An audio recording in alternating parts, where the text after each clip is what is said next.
piece, first in the sports section, then writing for the style section. She has covered baseball, tennis, and the Olympics, and has written for all of the great publications. I'm not going to list them. Today she's going to be talking about the campaign that she has just launched to become the Commissioner of Baseball, which I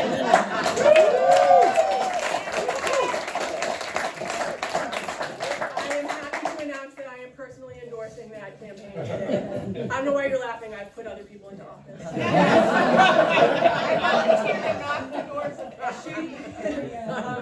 She's going to be in conversation this afternoon with Melissa Ludtke, who many of you already know because she has done this here, and she's become a regular around here. It's actually getting to be a problem. I know.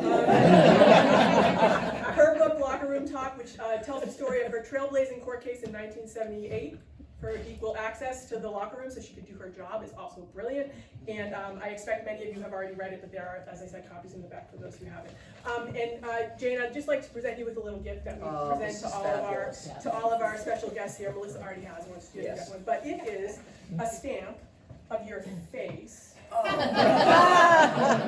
that you can, when you sign your book, you can like notarize it. She's speechless. Jane Leavy. That's it. Welcome our special guest. Just to see some fun if anyone needs to sit. Thank you, everybody. Oh, that's incredible. Okay. Old hairdo, however. All right, you know, we're going to start. I'm just going to take us all back to midnight last night. I know you were all awake. I know you were all watching. I mean, you had to be. You had to be. I was with Jane and with Ann, two of my just great baseball pals. And my God, so we're going to talk a little bit about that before we dig into the book because they're very much related. So as I was thinking about sort of starting us off, I happened to open up and read something I get almost every day called Joe Blogs, which is by a former colleague of mine at Sports Illustrated, Joe Poznansky, fabulous sports writer. And so I was captured by the headline, and the headline was "The Greatest Game I've Ever Seen." Oh. And while he wrote that headline and the story, that I commend to all of you, by the way, he happened to be in Cooperstown last night watching it. So it seemed only right. And so as he gave that headline, he immediately then went into, well, was it really? And he went through his memories, which we all can do with baseball, which is what's one of the great things about this game. And we remember those moments, those evocative moments in those games. So he questioned himself, and he questioned. And at the end, he sort of came back to the idea that it was really sort of, he said, silly but essential that we think about this question of the greatest game. And of course, no game can be the greatest universally because we're all fans of one team or another or a player. And so we make those judgments based on kind of our experience with the game, which is another great thing. So I'm going to quote him for just a moment as we start. He said, there was something about this Game 7 between the Dodgers and the Blue Jays that felt, I don't know, more personal, more tense, more supercharged. Maybe it is because this game inspired feelings that felt lost. So I want to think about that as we talk about Jane's book today. And I want to, before I open it up to her, to try to help us to understand how what we experienced last night fits into the book that she's written. And then, as I say, we're going to dig deeper into that. But I'm going to open that up. But let me leave you with this quote. He talked about how the game itself is 150 years old. This is all in this fabulous column he wrote. He said, you'd like to think by now that we've seen everything. No way, no way. And games like Saturday night remind us, no. This is baseball. We haven't seen anything yet. And I can't imagine a better way to step into Jane's book, and I'd love to hear first, because we really haven't talked about it. We experienced that game together. But give us a sense of what you see about that game, and then lead us into a sense of how that game relates to the argument you're making in these pages. And welcome. Thank you. I tried to write something last night. I couldn't, I'm out of practice writing on deadline. So I waited till this morning, and baseball offers an elixir of excruciating and exhilarating moments that I think are rare in other sports. Baseball is built to create them. It may be a player that you adore doing something you didn't think he or someday she was capable of doing. It may be something like the wedgie ball that got stuck in the fence at Rogers Center. It is built, it is constructed not just to enable those moments, but to encourage those moments. And you had on the mound for the Dodgers, Yamamoto, who I saw pitch in Baltimore, and I sort of think of this as a continuum. He was pitching a no-hitter in Baltimore. The Dodgers were in the dumps. They had lost 5 straight. Dave Rogers had gone to his team, held a meeting, which I don't think he does too often, and said, please, please stop trying to be perfect. Because perfect in baseball might happen sometime. I think Sandy Koufax's perfect game was a good example. But it's really hard to achieve. And the pursuit of perfection that is enabled by the technology of today is so much on view all the time. They're always trying to control all the elements, all the bounces, all the spins, all that, you name it, the trajectories. And I come back and think, don't they know that control is an illusion? And that's the lesson that baseball has to offer. So here comes Yamamoto pitching a no-hitter in Baltimore. And we all know that starting pitching has been diminished, derided, limited to an average of 5.2 innings per game. And I think that is, by the way, the worst and best example of what analytics has done to subvert baseball. Rich, you agree? This is Mr. Rich Hill. You might know you guys might remember him. Give a little refresher for those who don't follow baseball as much as you and Ann and I do. You're 45 now, right? 45, yeah. Yeah, Rich pitched for your 14th Major League club. Yes, this year, In yeah. August, the Royals, who did him dirt, by the way. They brought him up for a couple of games and said, "See ya," which is what baseball does. It's not it's not a nice business in any way. The Red Sox did it to you too. Yeah. The year before.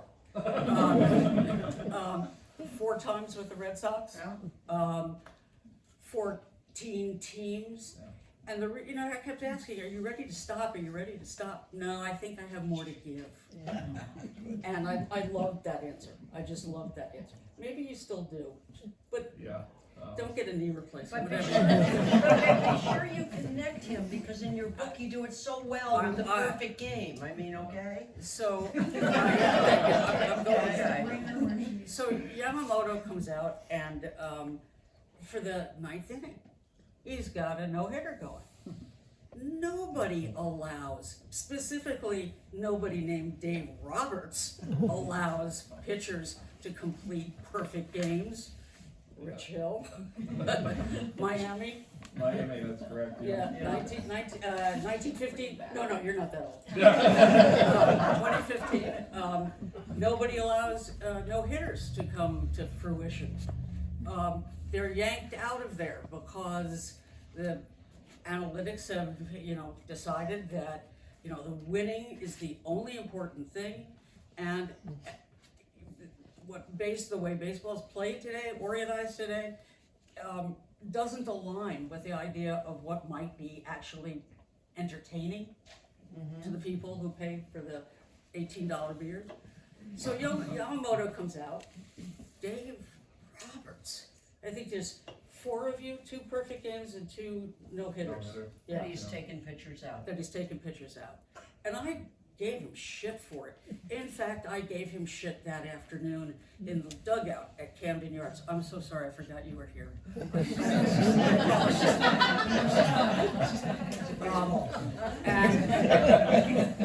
I was still giving him a hard time about Rich and about Kershaw.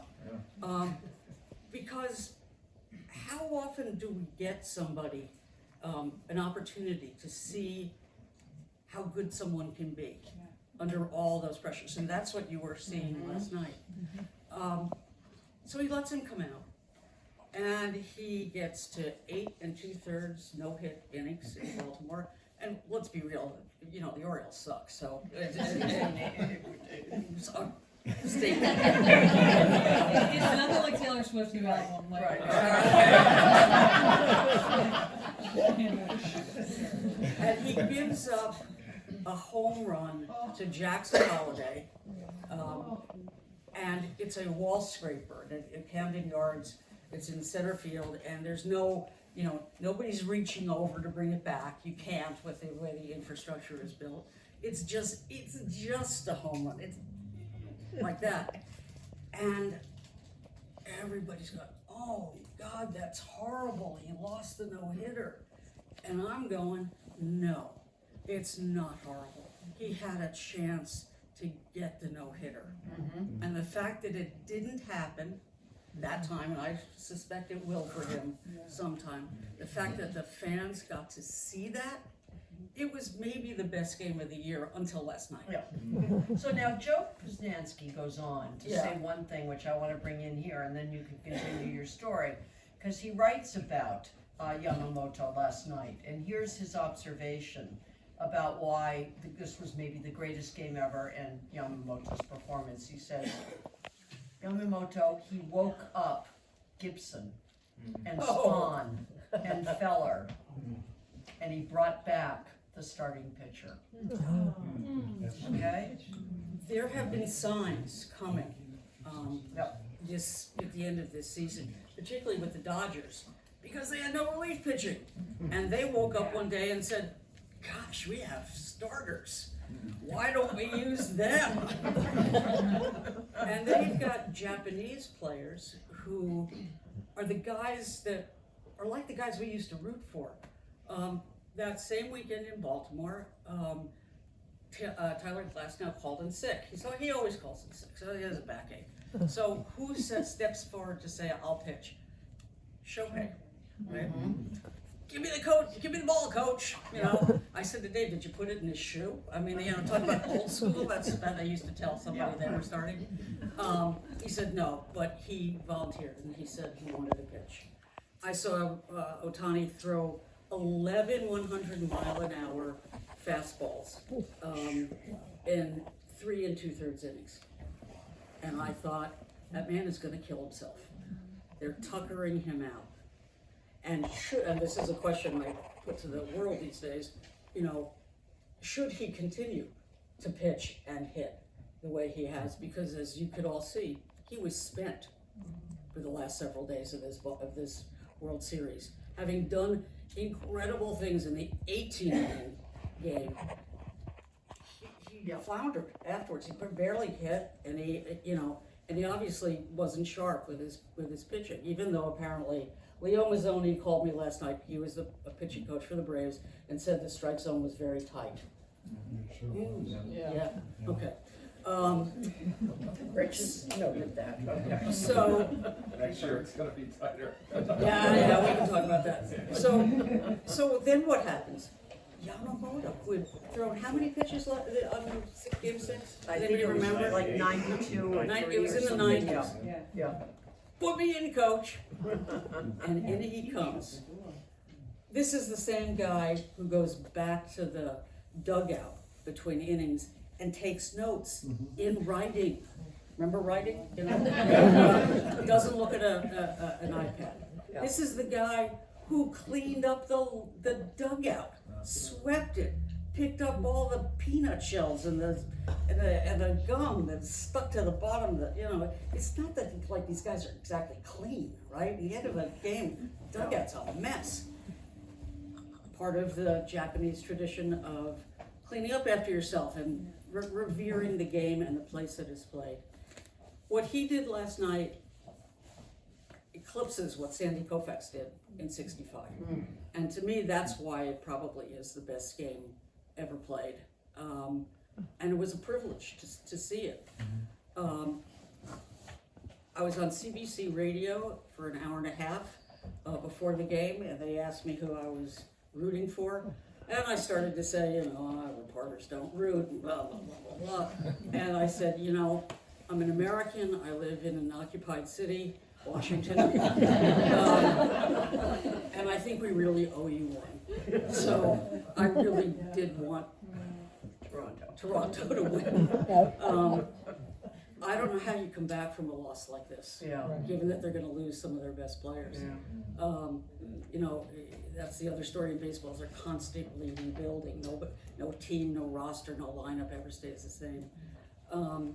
But Buck Showalter, was irate. Buck Showalter was the manager in Baltimore, New York Yankees, New York Mets, Rangers, and the Diamondbacks. He can't get a job. Why? He's older than 60, and he uses his mind. Look at the guys that have just been hired as managers. The 32-year-old, he's younger than my kids, and he's so skinny that you can't look at him in a baseball uniform. It's terrifying. I talked to Dusty Baker one week also in Baltimore, and I said, Dusty, where did empiricism go in baseball? He said, these punk blank kids come downstairs and tell me that my eyes don't know what they're seeing. This man has been in uniform, coached or played or managed more than 7,000 games. Your eyes don't know what they're seeing. Your eyes are lying to you. Well, I'm here to tell you, and this is the argument in my book, that the human element in baseball, which is a phrase I heard everywhere, Little League on up. And finally, one day, Rich and I were talking, and I was asking him about whether you wanted to have the full robo next year or the half-assed robo. I did that on purpose. And he says, well, probably the full robo. And then he goes, no, maybe, no, let's, the human element. I'll go with the half robo, whatever, fake robo. And I got remember I got angry at you? Yeah. And I screamed. I've been trying to figure out why this made me so mad. We're not an element of the game. We are the game. We're not a single element on the periodic chart. We are the periodic chart. And that's what's been lost. People telling Dusty Baker not to trust his eyes. Really? I'm sorry. So Jane. Yeah. You want me to shut up? Okay. No, but I know we're running against a little clock here ourselves. The game of baseball doesn't run against a clock, but we do right now because we want to get people into it. And I want to really dig into your book a little because it's just so fantastic. But, I just want to quote you back your words. You said at one point, I asked everyone the same questions. This is in terms of you doing the book. What's happened? How did baseball lose America? Why doesn't it move people the way it once did, the way only it can, the way it still moves me? Who now speaks for the game, and what can I do to help?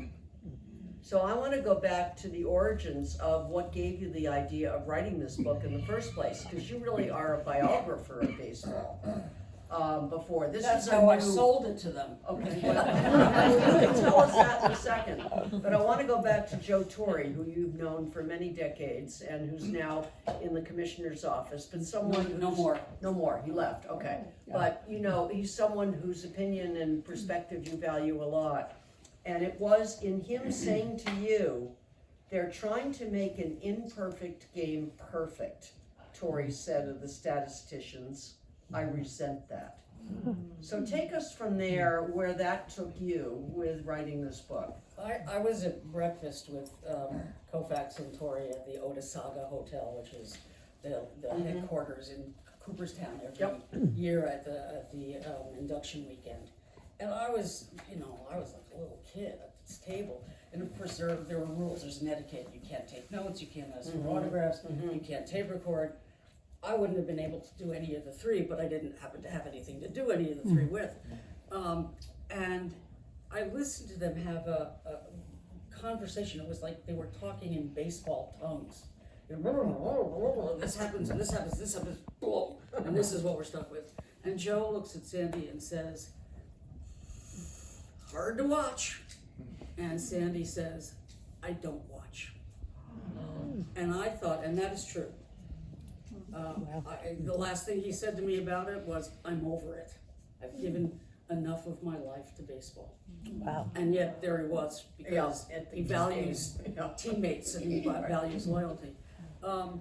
So the question became, how is it that I'm the only person sitting at this table who still is addicted to baseball? I take my phone and watch, the games on game day under a tablecloth at dinner parties that I host. So, the question was, what happened? And the answer is in brief, though it's long. That's why they're gonna read your book. That's why you're having gonna it read the brief book. now. Major League Baseball is a 19th century construct that forgot that the world was changing, that attention spans were changing, that the NHL, the NFL, and the NBA, which were younger institutions, if not younger games, were looking around and going, we better change some things. And they did. The NBA created a three-point shot. Now everybody's tired of that, so they're gonna have to do something else. The NFL, enabled by analytics, became a more exciting game. What happened to baseball is that analytics made it more boring.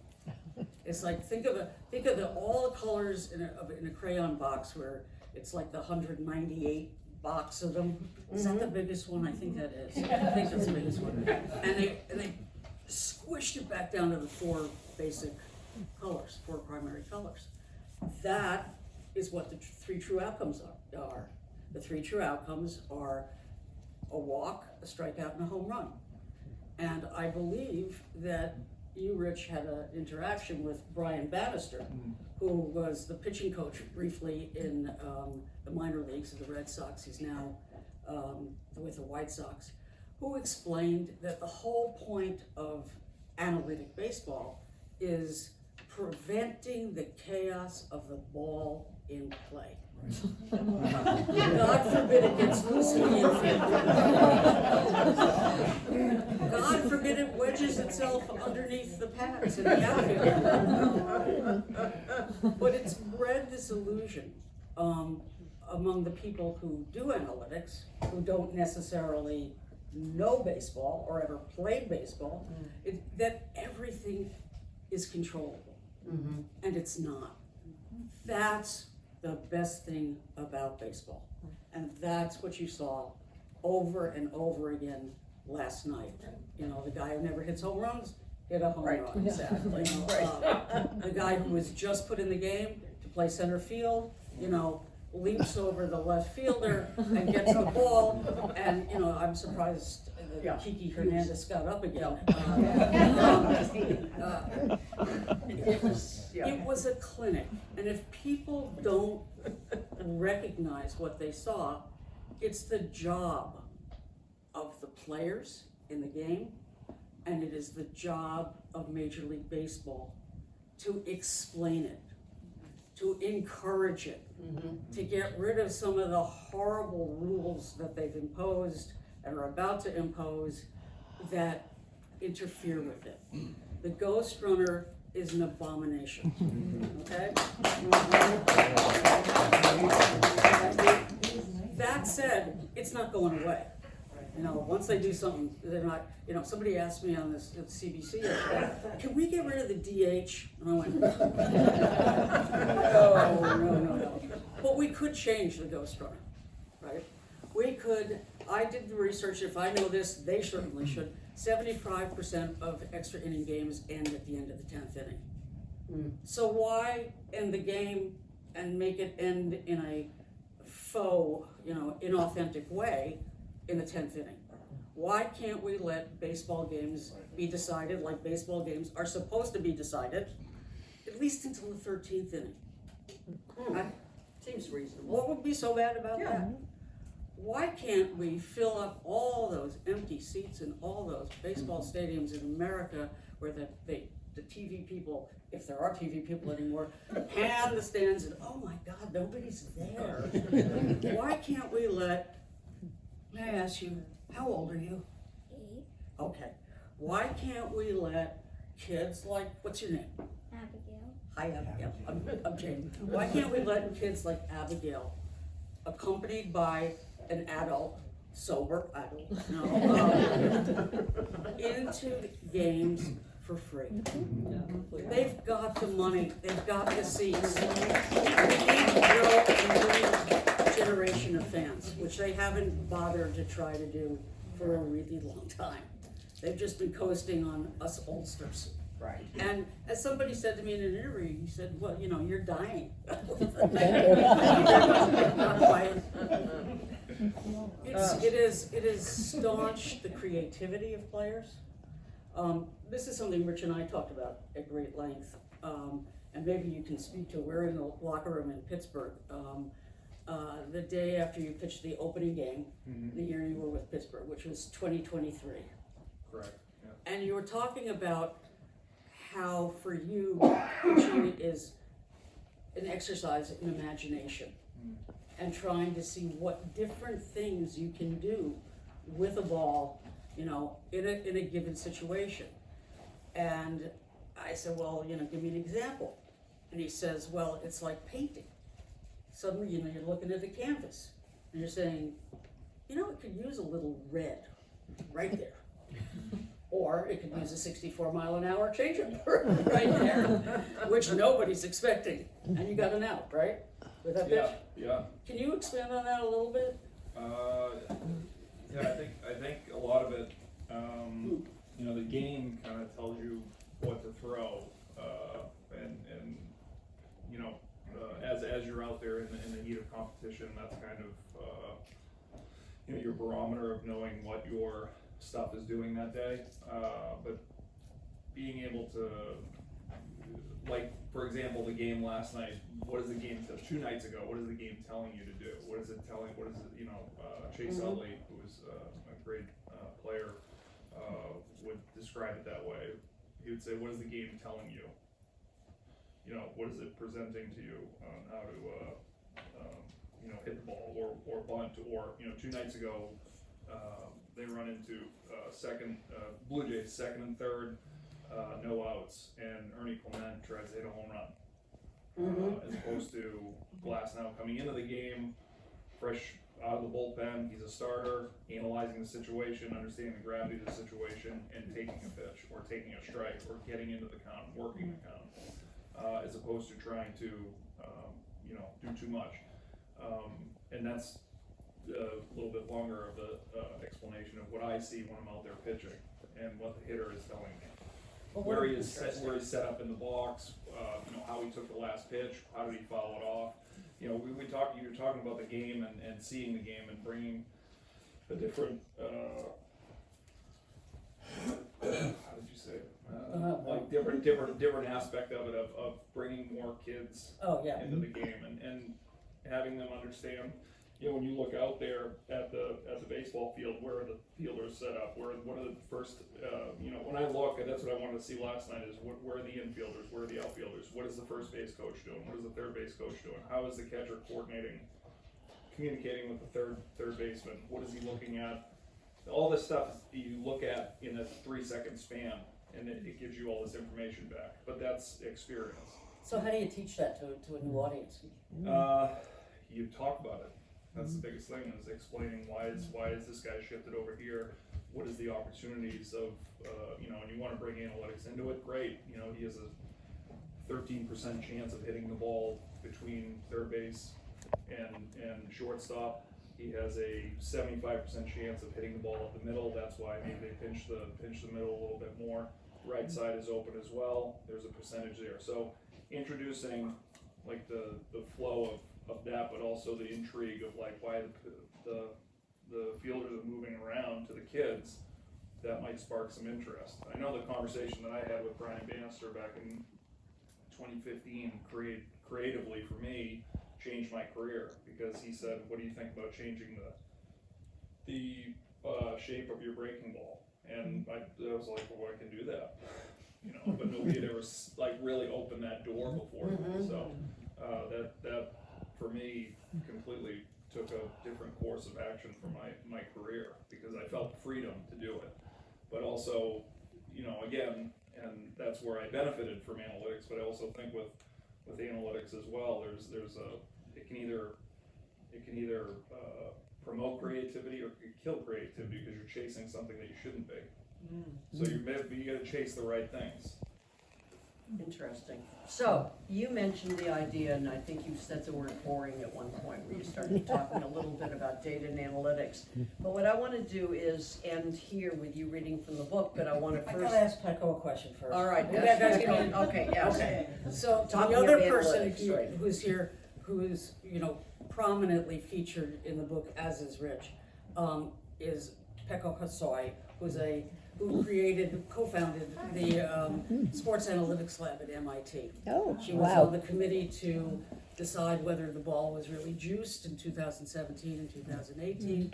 And this lab it's an academic institution, but it does work and does jobs for FIFA and MLB. NBA, cycling, lots of Cycling, whatever. So I cold called this woman. You could her. I cold called her at the very beginning of this book, and I said, "Analytics, bleeped baseball. Don't you think you should unbleep baseball?" And rather than hanging up on me, she said, "Well, yeah." Actually. And over the last 4 years, I've really imposed myself on these two people a great deal.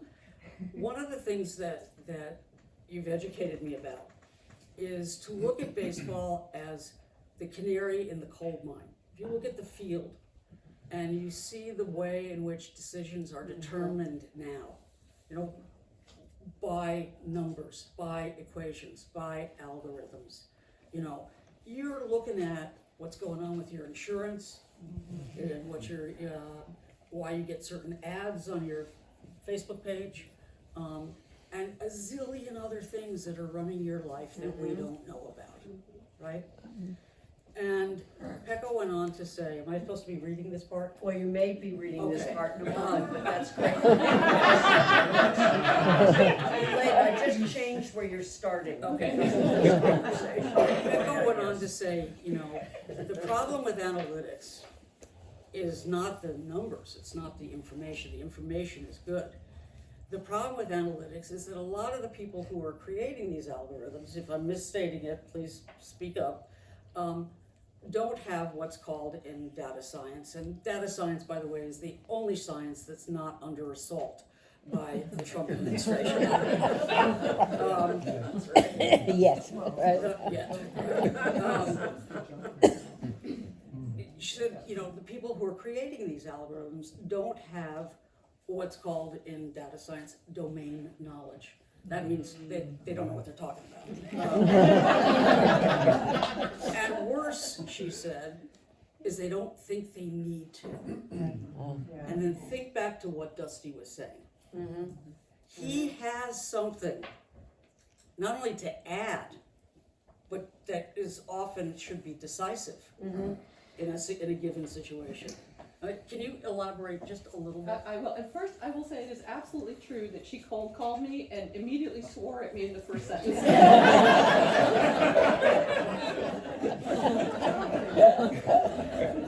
But I think you actually summarized it really, really nicely. And I'll just add one thing, which is to say that you can use analytics for a lot. You can use it for good or you can use it for evil, right? And if you're using it to take the uncertainty out of the game, then that's a problem.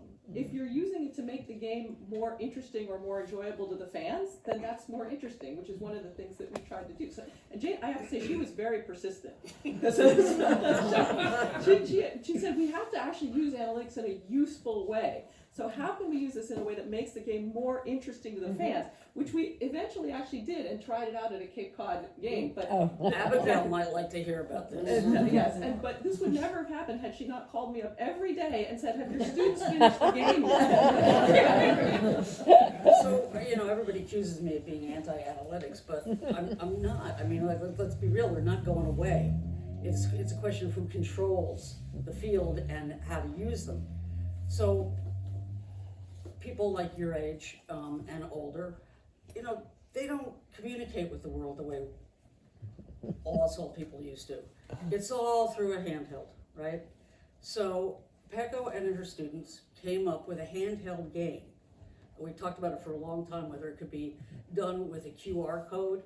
You take a picture on your iPhone and have it give you information about the last at-bat, maybe a film of it, a little clip of it, or his statistics, or a way, even a chat, where, some people like Rich would reply, but I don't know about how many others, but you could send them messages, right? I mean, they answer on Facebook sometimes, right? And we discarded that one because it was too complicated to do it at a Cape League game, which is where we tested it at Eldridge Field in Orleans. And they came up with a game. Oh yeah, so the game was called Beat the Bot. So we had a robot that would predict the outcome between every pitcher and batter face-off. And so at the beginning, you have your phone and you get to guess what comes out of this. Is this guy going to get on base? Is he going to get out? How's he going to? So you get to pick. And if you get it right and the bot gets it wrong, you get a point. If the bot gets it right and you get it wrong, it gets a point. And if you tie, then everybody gets a point. And it was amazing because so first I thought nobody's going to play this. Nobody's ever heard of this. But it turned out, so we just put little sort of ads on, we just like posters, so you could just put it on your phone. We had so many kids. 80. Exactly. I mean, they were like, I think every kid who was there was coming up to us. They were asking for help on how do I read the scoreboard so I know who's up. They were asking for, there were parents who came up to us and said, I'm trying to get my kid out of the ballpark. And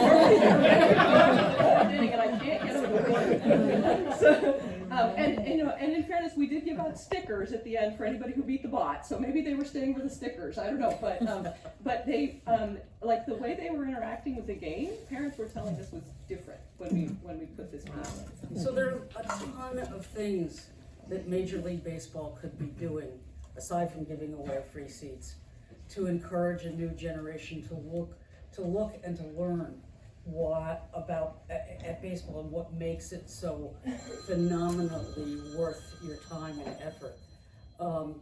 I'm personally hoping that can we merchandise that?